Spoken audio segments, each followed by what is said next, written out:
बिस्मिल्लाहिर्रहमानिर्रहीम, अस्सलाम वालेकुम। पूरी दुनिया में रमज़ानुल मुबारक तो ऑब्वियसली जहाँ जहाँ मुसलमान हैं वो उसको मनाते हैं और इसको एक फेस्टिविटी के तौर पर लेते हैं, मुख्तलिफ़ पकवान खाए जाते हैं। लेकिन इसका जो एक और डिटॉक्स का एक नज़रिया है, जो हम कहते हैं कि जी जिस्म की भी ज़कात होती है रोज़ा, और उससे रिलेटेड हम इसको दीनी पस मंज़र में भी देखते हैं कि हमें कैसे ये दिन गुजारने चाहिए और उसके क्या फ़वाइद हमारे जिस्म को हासिल हो सकते हैं, हमारी रूह को हासिल हो सकते हैं। बुनियादी तौर पे एज़ अ पर्सन जितने हमें फ़वाइद इसके हासिल हो सकते हैं वो मैं और आप जानते हैं। लेकिन अगर हम देखें तो वो लोग जो मुसलमान नहीं भी हैं उन्होंने भी इंटरमिटेंट फास्टिंग को अपनाया है।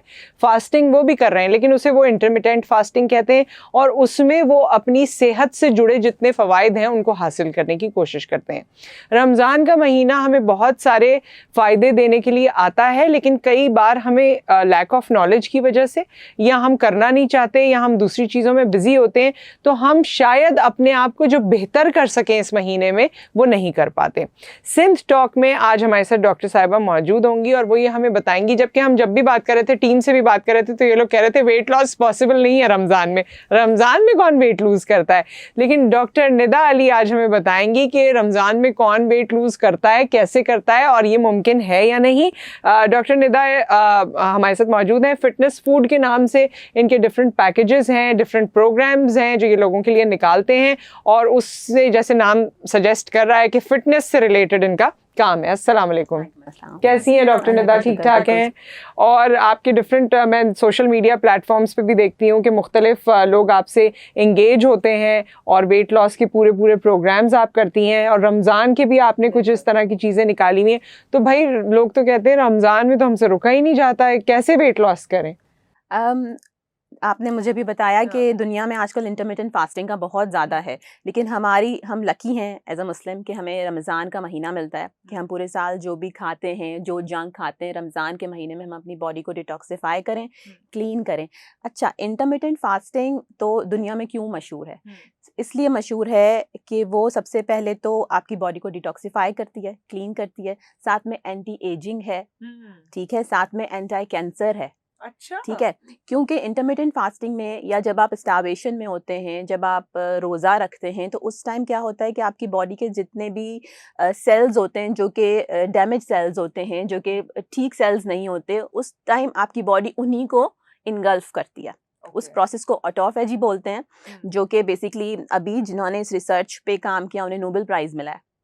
कि वो बताते हैं कि जब आप फास्टिंग करते हैं तो ये चीज़ें होती हैं, आपकी बॉडी खुद ही जितने भी उसके ख़राब सेल्स होते हैं उसको खुद ही यूज़ कर रही होती है, अपने आप डैमेज कंट्रोल कर रही होती है। तो ये चीज़ बहुत फेमस हुई, फिर इंटरमिटेंट फास्टिंग का कॉन्सेप्ट आया कि आप इस तरह से करें। तो इस्लाम में तो बहुत ही अच्छी चीज़ हमें मिल गई कि उसमें खुद ही आप पूरे साल जो भी कर रहे हैं, रमज़ान के महीने में आप अपनी बॉडी को दोबारा से रीबिल्ड कर रहे हैं, उसको कंस्ट्रक्ट कर रहे हैं, जितना भी डैमेज आपने पूरे साल में किया है। अच्छा, होता ये है, इसमें होता क्या है कि आपने ब्रेकफास्ट खाया, ठीक है, सहरी की बहुत इंपॉर्टेंट है, सहरी ज़रूर करनी है। अच्छा। सहरी नहीं छोड़नी है रोज़े के टाइम पर। सहरी कर ली, फिर आपकी पूरी बॉडी चली गई फास्टिंग के पीरियड में, आपने पानी भी नहीं लेना। फिर आप जब अफ्तार करते हैं उस टाइम पीरियड में क्या होता है कि जो स्टोर्ड फैट होता है वो बर्न हो रहा होता है एनर्जी के लिए। तो जो भी आपके फैट पैक्स हैं, जहाँ भी फैट है, आप देखेंगे कि वो बहुत अच्छा ईद पे आपका एक अच्छा सा लुक आ जाएगा, आ सकता है बिल्कुल, अगर आप चाहें। अगर आप ओवरलोड कर लेंगे अपने आप को सहरी और इफ्तार में, और फिर वही एनर्जी यूज होगी, तो बाकी पैक्स तो नहीं खत्म होंगे। तो पोर्शन कंट्रोल बहुत इंपॉर्टेंट है। फ्राइड आइटम्स कम कर दें, उसको बेक की तरफ ले जाएं, बेक कर लें, या ऑलिव ऑयल भी आप उसमें भी कर सकते हैं, जो एक्स्ट्रा लाइट ऑलिव ऑयल होता है जो कुकिंग के लिए इस्तेमाल होता है, उसमें आप फ्राई करें आइटम्स को, और मैदे की जगह उसको सब्स्टिट्यूट कर लें दूसरे आटों से, फ्लावर से। कोकोनट फ्लावर होता है, आलमंड फ्लावर होता है, फ्लैक्सीड का फ्लावर होता है। लोग कहेंगे बहुत मुश्किल है, बिल्कुल मुश्किल नहीं और होता, महंगा है। ऑल्टरनेट तो जब वेट रिडक्शन करना है और बॉडी को डिटॉक्स करना है, अच्छा करना है, तो फिर थोड़ा सा तो आपको करना पड़ता है। खैर, ये दूसरे जो फ्लावर हैं इसमें ये भी बता दीजिए ना डॉक्टर निदा कि इसमें इतनी बड़ी बड़ी चपातियां नहीं बनेंगी। नहीं, बिल्कुल भी नहीं, वो भी एक लिमिटेड है, लिमिटेड होती है। डिपेंड करता है कि आपका BMI कितना है, आपका वेट कितना है, उसके अकॉर्डिंगली फिर आपको अपना पोर्शन साइज बनाना होता है। मतलब अगर कोई इंसान है जिसका वेट 115 kg है तो उसका वो एक बड़ी रोटी खा सकता है, लेकिन वही अगर 50 kg का या 70 kg की कोई खातून आती है तो उनके लिए हम छोटी कर देते हैं उस रोटी को। लेकिन वो जो एक सेटिस्फेक्शन होती है ना हम एशियंस को रोटी खाने की, तो वो उससे पूरी हो जाती है कि रोटी खाई है, चावल खाए हैं, पिज्जा खाया है, लेकिन वो उसका बेस चेंज कर दें आप तो पिज्जा भी आप ये तो उसके बाद वेट लॉस होता है डेफिनेट, क्योंकि आप कार्ब्स अपने कम कर देते हैं। कार्बोहाइड्रेट क्या करता है कि आपकी बॉडी में इंसुलिन प्रोड्यूस करता है। इंसुलिन जो होता है वो एक फैट स्टोरिंग हार्मोन होता है, तो जब हम कार्ब्स कम करते हैं तो फिर फैट नहीं स्टोर हो रहा होता बॉडी में।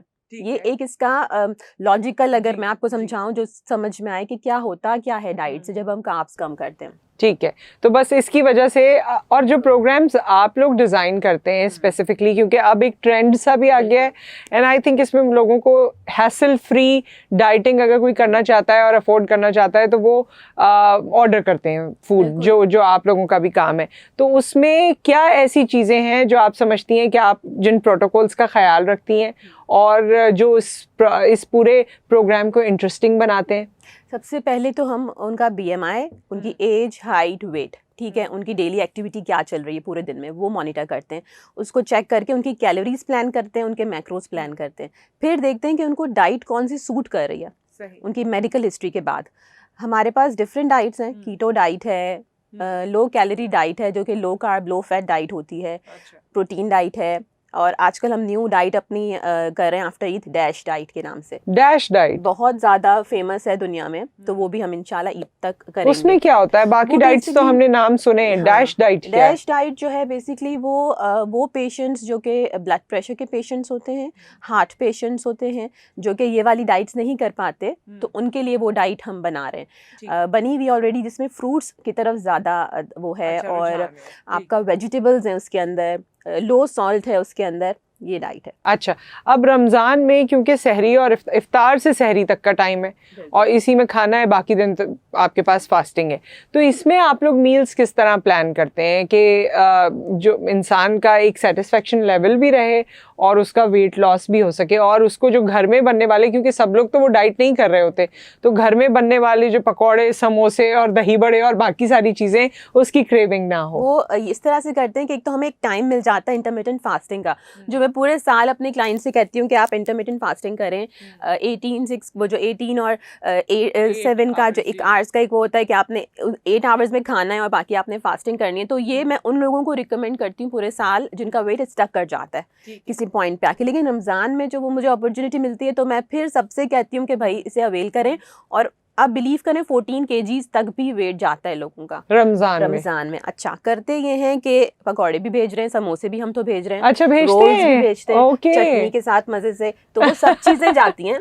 लेकिन एक तो पोर्शन कंट्रोल, दूसरा वो बना हुआ मैदे से नहीं होता, और ना ही वो जो ऑयल्स दूसरे कनोला ऑयल्स दूसरे ऑयल्स नहीं बना होता, हम ऑलिव ऑयल यूज करते हैं या उसे बेक कर देते हैं। तो वो जो घर वाले दही बड़े खा रहे हैं तो हम भी दही बड़े बेचते हैं। अच्छा, तो घर वाले दही बड़े की जितनी भी कैलोरी हो, आपके दही बड़े की कितनी कैलोरी होती है? कितनी कम होती होगी? काफी कम होती है, क्योंकि चीनी इस्तेमाल नहीं हो रही होती, उसकी जगह स्टीविया इस्तेमाल हो रहा होता है। तो सबसे पहले तो वो इंसुलिन को आपके बिठा के रखता है कि इंसुलिन जो है वो आपका नहीं स्पाइक करेगा, इंसुलिन जो है वो आपका नॉर्मल रहेगा, फैट स्टोर नहीं होगा आपका, बस। तो फिर इतना गिल्ट फ्री होता है, आप इजीली खा सकते हैं। साथ में वो मैदे के नहीं बने होते दही बड़े, या बेसन के नहीं बने हुए होते, वो उसके कोकोनट फ्लावर के बने होते हैं। ओके, कोकोनट फ्लावर जो है ना मेरे ख्याल में बहुत बिकने वाला है। सो ये बताइए कि जैसे रमज़ान पैकेज की या प्रोग्राम की जब हम बात करते हैं, तो रमज़ान में कम से कम कितना वेट लॉस हो सकता है अगर कोई आपका पैकेज करता है या इस तरह की डाइट करता है? चले खुद भी करते हैं, जो आपने बातें बताई, अगर खुद भी डाइट करते हैं, मिनिमम कितना हो सकता है? वैसे तो पर्सन टू पर्सन वेरी करता है और सारा कुछ, लेकिन जो आपने देखा हो कि देखें एवरेज इतना तो हो ही जाता है कम से कम, और ज्यादा से ज्यादा इतना भी हो सकता है। हमारे पास जो कम एज की लड़कियां होती हैं, फॉर इंस्टेंस जो 20s में हैं, ठीक है, उनका टोटल डिफरेंट होता है। दे आर लाइक वो 14 to 15 kgs तक भी रमज़ान में कर लेते हैं, ठीक है। फिर हमारा जो 30s का ग्रुप होता है वो कर लेती हैं 12 तक, ठीक है। फिर एक 40 का एज ग्रुप है तो वो आराम वो 7 to 8 करती हैं। इवन 50s में भी जो है अगर कोई हमारे पास आता है तो वो भी आराम से 6 kgs तक तो करती ही हैं लाजमी, बिल्कुल, जो किसी और डाइट से नहीं हो रहा होता।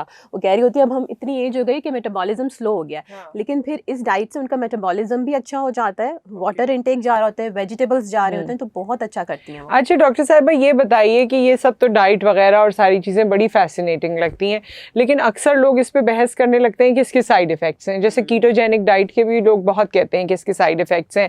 कोई कहता है किडनी पे इफेक्ट आ जाएगा, प्रोटीन डाइट के हवाले से भी कहते हैं किडनीज पे इफेक्ट आ जाएगा, आपके ऑर्गन्स पे इफेक्ट आ जाएगा। तो क्या साइड इफेक्ट्स हैं कोई? साइड इफ़ेक्ट्स उस वक्त होते हैं जब आप उसे कंप्लीट सुपरविजन में नहीं कर रहे होते, आप किसी डॉक्टर, किसी न्यूट्रिशनिस्ट के नहीं, आप खुद ही लेके चल रहे हैं, या फिर आप किसी ऐसे इनसे कर रहे हैं जिनके पास एक्सपीरियंस नहीं, उन्हें पता नहीं है। वाटर इनटेक बहुत इंपॉर्टेंट है, डाइट के दौरान सब्जियों का इंटेक बहुत इंपॉर्टेंट है, तो वो अगर आप प्रॉपर फॉलो करते हैं तो नहीं आते साइड इफेक्ट्स। अच्छा, ये अपनी और बहुत सारे लोग, अभी कुछ लोग हैं यहाँ पर भी जो पानी नहीं पीते, और पानी पीना इज वेरी बहुत इंपॉर्टेंट है। आपकी बॉडी से सारे टॉक्सिन्स निकलते हैं, जो किडनीज के बारे में आप बात कर रही हैं। वाटर इनटेक अच्छा होता है तो किडनीज और हेल्दी हो जाती हैं, ना कि वो आप डैमेज हो। सही। कोई टिप जो रमज़ान में आप लोगों को देना चाहें, इन जनरल ख़वातीन को देना चाहें, क्योंकि ख़वातीन खाना मैंने देखा है जब डाइट करती हैं तो बिल्कुल छोड़ देती हैं, और फिर उनको वीकनेस अलग होती है, स्किन सैगिंग अलग शुरू हो जाती है, वेट लॉस होने की बजाय ना एक अजीब सा हुलिया हो जाता है ईद तक। तो क्या आप उनको टिप देना चाहेंगी जो वेट लॉस प्रोग्राम कर रहा है या नहीं कर रहा, लेकिन अपने लिए किस चीज़ का ख्याल रखें? हाइड्रेशन बहुत इंपॉर्टेंट है। जो सबसे पहले तो सहरी नहीं छोड़नी, सहरी आपने करनी है लाजमी तौर पर, फिर आपने फास्टिंग में चले जाना है, ठीक है। उसके बाद जब इफ्तार करें तो पोर्शन कंट्रोल ज़रूर करें। ये नहीं कि सब चीज़ें हैं सामने तो सब चीज़ें खानी ही लाजमी नहीं, अपना पोर्शन कंट्रोल लाजमी तौर पे करें। फ्रूट्स भी लें तो उसमें चीनी नहीं डालें फ्रूट चाट में, फ्रूट का भी पोर्शन थोड़ा सा ज़रूर रखें साथ में। फ्राइड आइटम्स रखें तो अगेन वही कि हेल्दी, उसकी फ्राइंग हेल्दी होनी चाहिए। और फिर डिनर में सैलेड लाजमी आपका होना चाहिए, ठीक है। साथ में एक यखनी होती है सूप, उससे क्या होगा कि वो प्योर कोलेजन होता है। अच्छा। तो आपके स्किन के लिए, आपके बालों के लिए वो बहुत अच्छा होता है। तो साथ में डिनर के आप 1 कप लाजमी तौर पे पिएं अपना यखनी बोन ब्रॉथ। अब बीफ की भी होती है, चिकन की भी होती है, जो आपको सूट करे वो आप ले सकते हैं। हाँ, बस इतना सब कुछ लोग कहते हैं बनाएं कैसे, तो उसके लिए ये है कि फिर आप कोलैबोरेशन कर सकते हैं। बिल्कुल, हम तो यखनी भी डेली भेजते हैं, सैलेड भी हमारा डेली जा रहा होता है, इलेक्ट्रोलाइट वाटर जा रहा होता है, तो वो बहुत अच्छा एक बैलेंस होता है कि आप आफ्टर 30 डेज बहुत हेल्दी फील कर रहे होते हैं उससे।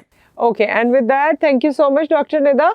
अभी तो हमने ये टीजर्स लोगों को दिए, आप बताइएगा अगर आप चाहते हैं कि इस पे मजीद बात हो तो हम कुछ और सेशंस भी डॉक्टर निदा के साथ रखेंगे और आपको बताएंगे कि वेट लॉस की जर्नी में और कौन से एपिसोड्स हैं जिनको देखा जा सकता है। थैंक यू वंस अगेन, आपका भी बहुत शुक्रिया। फिर मुलाकात करेंगे। अपनी सेहत का ख्याल रखिए, अपनों का ख्याल रखिए। अल्लाह हाफिज़।